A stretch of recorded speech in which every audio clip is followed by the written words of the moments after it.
Golden State's offseason around Steph Curry. What do we expect? I think Golden State is interesting here. Certainly there's a 2-year window with Curry, Butler, and Draymond on their contract for the next 2 years. They have the draft picks. We're talking about teams that don't have the draft picks. Golden State has 4 tradable firsts. They can swap first in the next 7 years. Here's where the problem is.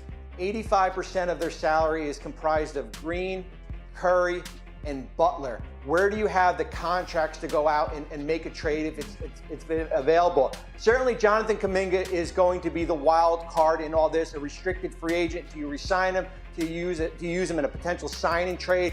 Kuminga basically will dictate as far as where Golden State goes this offseason.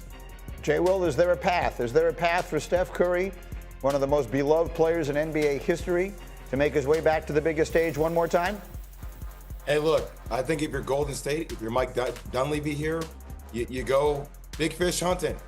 I mean, Giannis is that perfect fit there in the Bay Area. I know the West is absolutely loaded, but just think about the fit that Steph Curry would be able to have with Giannis and how compatible those two would be together.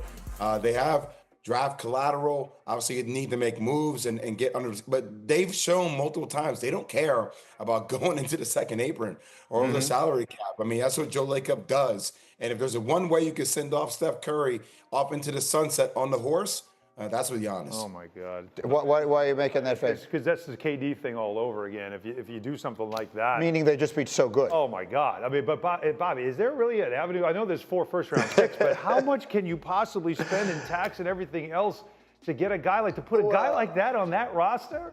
How can you possibly make that happen? I would say how it'll happen is that you're likely trading Jimmy Butler, Draymond Green in the trade. Yeah. That's how it's happened. You can't. There's not a scenario where you could fit Giannis and then also keep the other 3 players there. Well, Bobby, I would say this. Thank you for your service, Draymond Green and Jimmy Butler. Thank you for being a part of the team. Bye-bye. That would be a fascinating decision for them to make on those players. I mean, Jimmy Butler's been there for 20 minutes, but I mean, Draymond Green has been there forever, and obviously a huge part of it. And the way they have conducted themselves, I get it. I mean, if you're going to get Giannis, obviously you consider absolutely everything, but that would be a fascinating one. All these things are going to happen soon, by the way, because the NBA draft is the end of this month. If Giannis is going to get traded, it is overwhelmingly likely to happen in the next few weeks. Likewise, thank you for having me. Thank you for being here. How are you? Nice to see you. I'm good. Summertime, Good. it's all good. Love that. I was asking for questions about you. I got every other question outside of like Wisconsin and some Warriors stuff is like you and Jack Harlow. Like what is this Jack Harlow thing? People think you look like him? Yeah, I mean, there's not many of us white guys with curly hair, so if you got curly hair and some facial hair, kind of look alike. Yeah. Why did Jack Harlow write a song about somebody from Greenfield, Wisconsin, and have it not be you and have it be Tyler Hero? I mean, it was back in, 2020? I was still in high school, so maybe someday. Maybe someday. Have you met him? I've never met him. Got it. Congrats on the great season. I know that you wanted to get even further, but you had like your first playoff action, which is amazing. I feel like it's a good time to be you right now. Coach Kerr just said that you're not going to turn down a single shot next season. What is it like to get the Steph Curry green light from Coach Kerr? I mean, it's definitely a blessing for sure. Don't take it for granted. Not a lot of young players in the Golden State Warriors system get, freedom like I've gotten. So I don't take it for granted, but I also know what I put into the game, how much time I spend on it. So I think it's an even balanced two-way street. In the NFL, which is the sport like I live in, I know you played a little bit in high school, but of course we'll get to that. But I feel like there's these leaps that happen, right? Like for a receiver, for a quarterback, from year 1 to year 2, year 2 to year 3. What does that leap look like for you from year 2 to year 3? You think? I mean, it's hard to tell right now, but I've also looked at players in the past when they've taken their leaps. There's a bunch of things that increase for them, and it's their three-point field goal attempts, and it's their drives to the basket per game. You look at Shea, Ant, guys like that. Every year they've gotten better. Their drives and three-pointers have increased in volume, and so the more times you drive to the basket, obviously the more times you're gonna get fouled. 3 points are worth more than 2, and so looking at those things and how can I better myself in those areas is always something that I'm gonna look to improve on. Yeah, I don't watch, but I'm not like a basketball fiend, but I was at a game that I saw you go off on against Phoenix like late in the season. And I was with my dad, who's like born in Poland, like immigrated to Chicago. And like my dad was just like so in love. Like he was just like, who's this Brandin Podziemski? And he's like the biggest fan of you now. So like, and your lefty shot is so freaking smooth. It's like insane to watch. And those, even in those highlights, which is so amazing.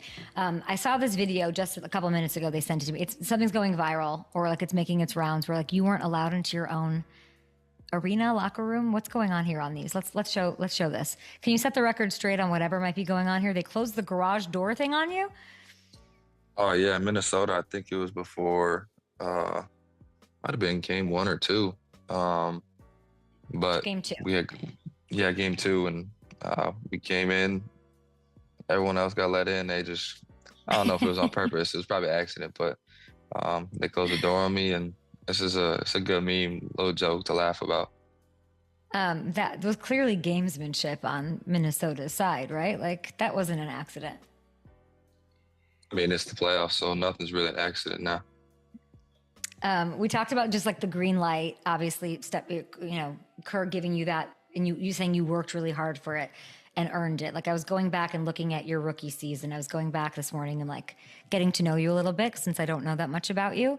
What was the moment that you would say, whether it was last year or even this year, where you're like, I belong in this league. Like I feel good. I feel my best. Like, did you have that sort of come to NBA or I'm here moment?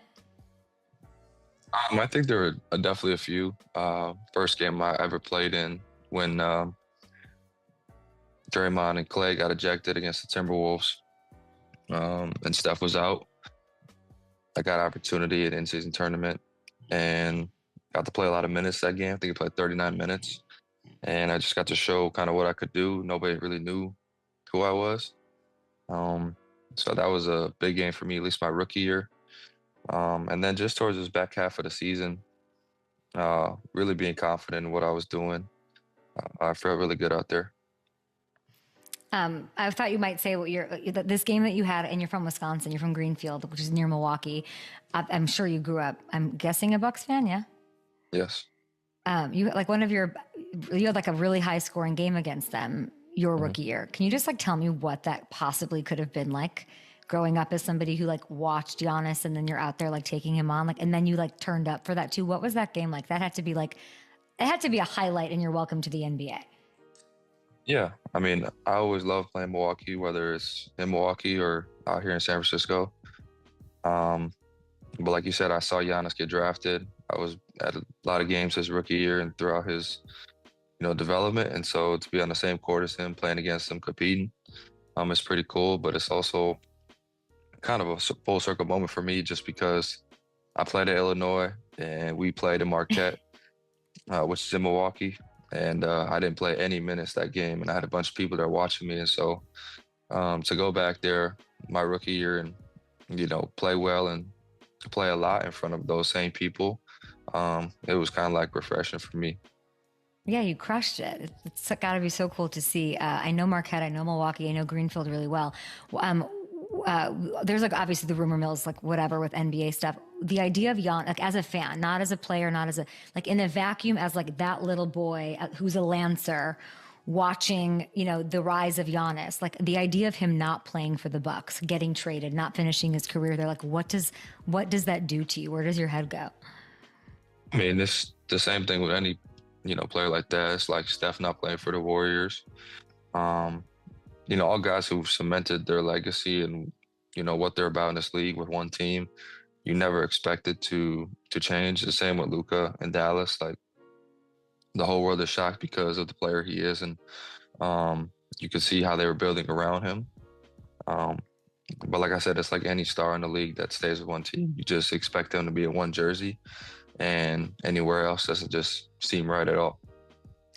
In the morning, like we have like these morning production calls, like you would have like a team meeting, and it's like, well, we should ask about like, how do we ask about LeBron or whatever? And I was like, I think like Giannis is his LeBron. Is that true? Like, is LeBron your LeBron or is Giannis your LeBron? I mean, I picked the game up late, 8th grade, So I don't know what year that was, like 8, 9 years ago. So 2015, 16, that's right kind of when Steph really was in his prime. That's when they won their first championship. So I've really been a Steph fan for a long time. Obviously, my favorite player though growing up was Manu Ginobili. I think there's a lot of resemblances in our games. Yeah, you guys Um, both like crush people with these charges you draw. Yeah, that makes sense. Manu was crazy at that. You watch a lot of him, like you loved him. Yeah, definitely watched a lot of like European highlights, people growing up, just because I knew I wasn't always going to be the best athletically, and so really developing like an IQ for the game. How important dribble, pass, and shoot is if you can do it all three at a high level. So I just kind of learned from that, learned from playing some video games, and just took it and ran with it. You're both lefties. All of it makes sense. Why did you wait? That feels like late, right? 8th grade to pick up a basketball. What's that about? Always been a baseball player. So my dad played. It was something I was naturally gifted at. I could take a while off and just come back and be, just as good as every other kid. And so I just wanted to try something new. And my work habits were very poor when I played baseball because I knew I was just physically gifted in that sport. And so I wanted to try something, first of all, more up tempo, that had a little bit more pace to the game, and something I knew I had to work at every day. And I think that's kind of driven my work ethic, knowing in the back of my mind that if I take, time off, it's a lot of, retooling that I got to do to be the player that I want to be. So I think it helped me. Brandin, that's not normal to like become an NBA player just trying something out. Like that's unbelievable. Yeah, I think when I started in 8th grade though, I told my parents that like it was the thing I wanted to do, and it wasn't just like I was trying it to try it. I was like, this is what I want to do, and this is like being in the NBA is my end goal with it. And so I knew from when I started, like that's something I wanted to do, and it wasn't just like, hey, I'm gonna pick it up and try it and see how I like it for a couple months. I knew this is what I wanted. And so, my parents, my family, my circle put me in the best situations possible throughout, high school and college to get here. And that now I'm here, there's, a whole bunch of other things that you want to do. And I think we're just kind of on that same path we did in high school, checking boxes. And part of that's playing in these big games, being trusted to take shots in these big games. Like in going over your resume this morning, and I'm like, oh, we played at Illinois. And oh, did they make it to March Madness? But you didn't play against Chattanooga or Houston. You didn't get to do that. You had to watch from the bench. How did that affect what I'm picking up from you is like, you have goals, you belong, you've worked your ass off. How did that experience, even just the March Madness, which I guess I think I would compare to the NBA playoffs, how did that affect you as you fought your way to the playoffs this year, over these 2 years? Yeah, I think being in Illinois did a lot for me. Everybody makes it out to be a bad experience for me because I didn't play. Fans really didn't get to see what I could do, but it taught me to play a role. A lot of kids nowadays, they are in AAU, they're in high school, and they're the guy on the team, top 2 player on the team. So everything's kind of for them in a sense. But at Illinois, I had to learn how to play a role, how to play with a bunch of other players that were, the same talent level as me or higher. And so I think that helped me, especially coming into the league my rookie year, knowing that you have Steph Curry, Klay Thompson, Chris Paul, all in your position. And so it's like, where do you fit in that group? And so my experience at Illinois playing behind, All-American guards, Trent Frazier, Andre Curbelo, learning from them, I think just kind of helped me fit in with the rest of the guys here. And I found what I was good at, what they didn't like doing. And I just, took that and ran with it. And you look at guys around the league, like the Kawhi Leonards, they find little things that they're good at. And each year they progress and get better and are trusted more, have more confidence in themselves, and then become, all-stars, Hall of Fame type players. That's what you looked like in that game 4 game, a situation. Like that was, I mean, you always do the dirty work and you find your way, but like you balled out in that playoff game this year. What did that feel like after everything you've been, like everything you've worked for? Like, I can't even imagine, like you literally could not miss against Houston. Yeah. It was a great moment. My family was here, so it was a great time. Obviously, we went up 3-1 after that, so it was great.